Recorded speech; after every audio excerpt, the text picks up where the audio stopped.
Halo, assalamualaikum warahmatullahi wabarakatuh. Selamat pagi semuanya.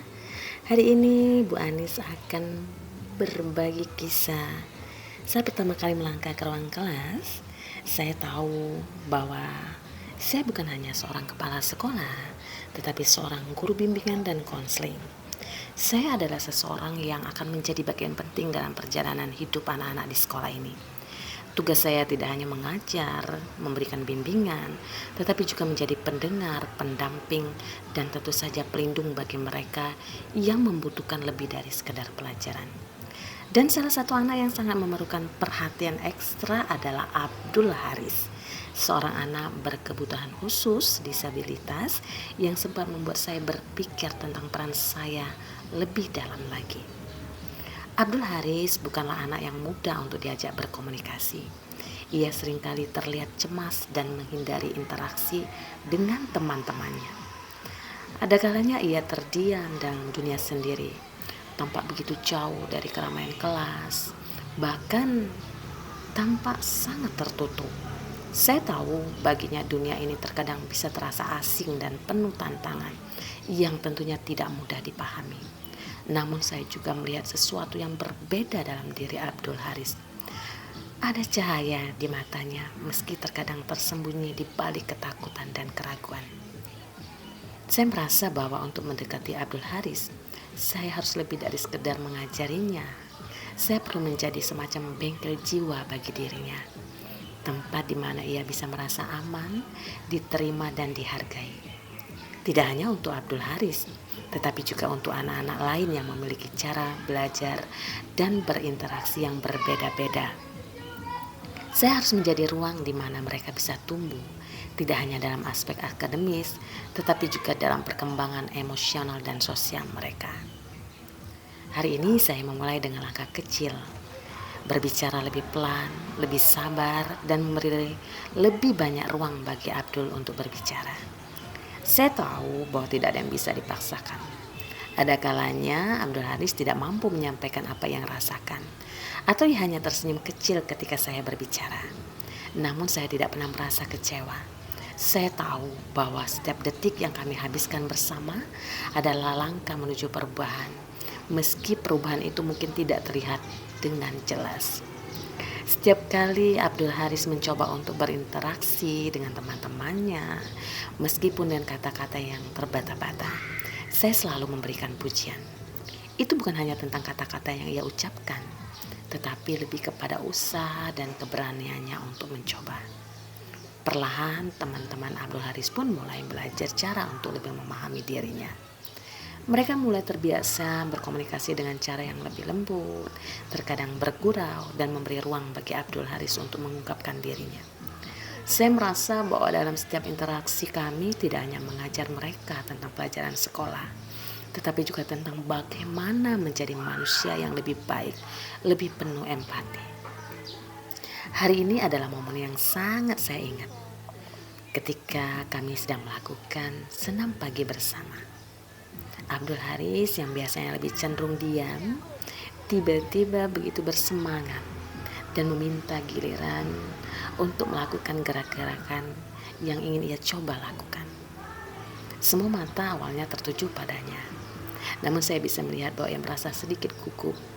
Tapi ketika ia mulai berbicara dengan suara pelan dan tidak terlalu jelas, teman-temannya memperhatikan dengan penuh perhatian. Itu adalah momen yang sangat emosional bagi saya. Saya tahu bahwa ini bukan hanya tentang Abdul yang berbicara, tetapi juga tentang bagaimana ia belajar untuk percaya diri dan yang bagaimana teman-temannya belajar untuk memberikan ruang bagi orang lain. Hari demi hari saya melihat perubahan kecil pada diri Abdul Haris. Ia mulai berani tersenyum lebih lebar, berbicara lebih sering, dan hari ini bahkan ia mampu mengungkapkan kisahnya. Ia menceritakan bahwa jari jemarinya sekarang bergerak begitu baik, terutama jari jemari kirinya. Namun ia juga menceritakan bahwa jari kanannya masih sedikit terlihat kaku. Saya selalu mencoba untuk memotivasinya agar dia tetap bersemangat. Saya melatihnya untuk melakukan gerakan-gerakan dasar agar jari jemarinya bisa berfungsi dengan baik. Saya juga mencoba untuk memotivasinya agar gerakan kakinya sedikit lebih elegan dari hari-hari biasanya tentunya. Elegan di sini tentu dalam bahasa saya sebagai guru BK. Teman-temannya juga pun melihatnya dengan begitu senang dan antusias. Mereka juga mulai lebih terbuka dan lebih sabar dan lebih mengerti bahwa setiap orang termasuk Abdul Haris memiliki cara berbeda dalam mengungkapkan perasaan dan pikiran mereka. Saya sadar menjadi seorang guru bukan hanya tentang mengajarkan matematika atau bahasa, tetapi lebih tentang bagaimana menjadi bagian dari proses pembentukan karakter anak-anak.